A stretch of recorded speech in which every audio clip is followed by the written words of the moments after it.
कह रहे हैं कश्मीर फाइल्स टैक्स फ्री करो। अरे यूट्यूब पे डाल दो, फ्री फ्री हो जाएगी। टैक्स फ्री क्यों करा रहे हो?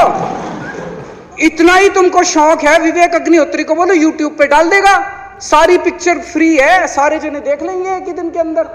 टैक्स फ्री की क्या जरूरत है?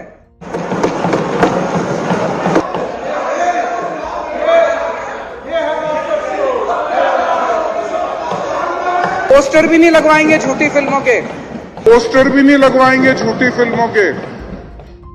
आज लोग आश्चर्य करते हैं कि यह आदमी व्यवस्था बदलने आया था।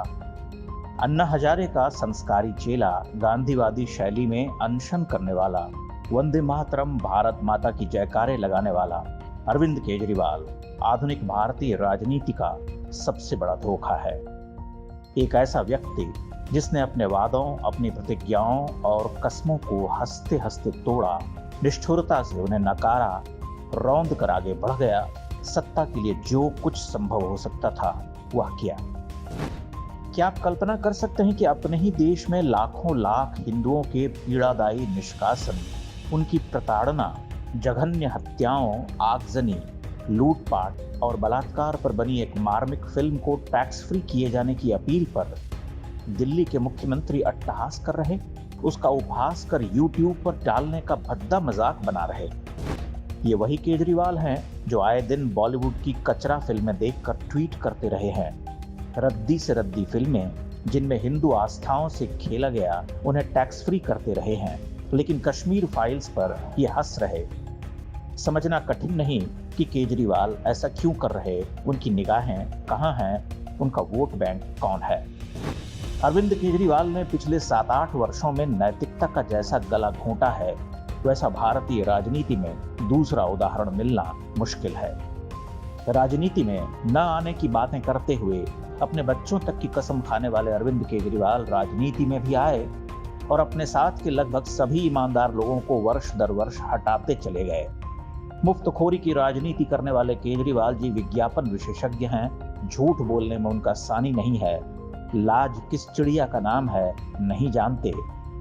इसी सदन में इन्होंने प्रधानमंत्री नरेंद्र मोदी पर फब्तियां भी कसी कि 8 साल केंद्र में सरकार चलाने के बाद वह विवेक रंजन अग्निहोत्री के चरण की शरण में चले गए।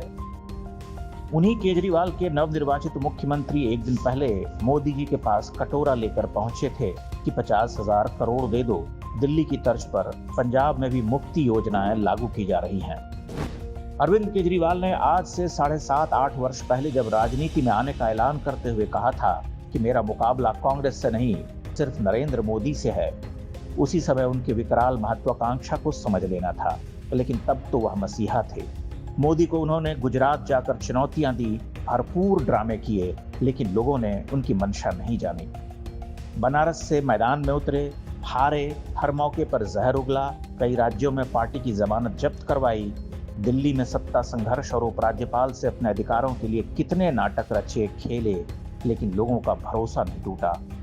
अब पंजाब में जीत हासिल करने के बाद उनका दर्प दुगना हो गया है, इसलिए हिंदुओं के रिश्ते घाव, उनके बहते गर्म लहू पर ये हंसते हैं, उनके साथ उनके मातहत भी अट्टहास करते हैं। भारत के लोगों को समझना होगा कि वे किसे बढ़ावा दे रहे हैं। मीडिया के एक बड़े वर्ग को उन्होंने अपने विज्ञापन से गुलाम बनाकर रखा है। वह जानते हैं कि झूठ को 100 बार पूरे विश्वास से प्रचारित करने पर वह कारगर होता है। वे यही कार्य कर रहे, मुफ्त बिजली पानी, मुफ्त यात्रा, कैडर के लोगों को धन बांटना और विज्ञापन देना, यही उनकी राजनीति है। वे देख रहे हैं कि कांग्रेस का भविष्य अंधकारमय है, इसलिए विपक्ष के एक नेता या मोदी के विकल्प के रूप में खुद को खड़ा करने का यही अवसर है। मीडिया इसमें उनका साथी है। केजरीवाल की निगाह उस वोट बैंक पर है जो मोदी के विरोध में खड़ा है। ये वो लोग हैं जो हर राज्य में धर्मांतरण, घुसपैठ और हिंदू विरोधी, देश विरोधी अभियान में संलग्न है। अरविंद केजरीवाल उन्हें साधना चाहते हैं। उस साधन के लिए कश्मीर फाइल्स का उपहास आवश्यक है। लोग इस खतरे को अगर देख सकें तो भला हो, अन्यथा दिल्ली और पंजाब के बाद दूसरे राज्यों का नंबर भी आ सकता है।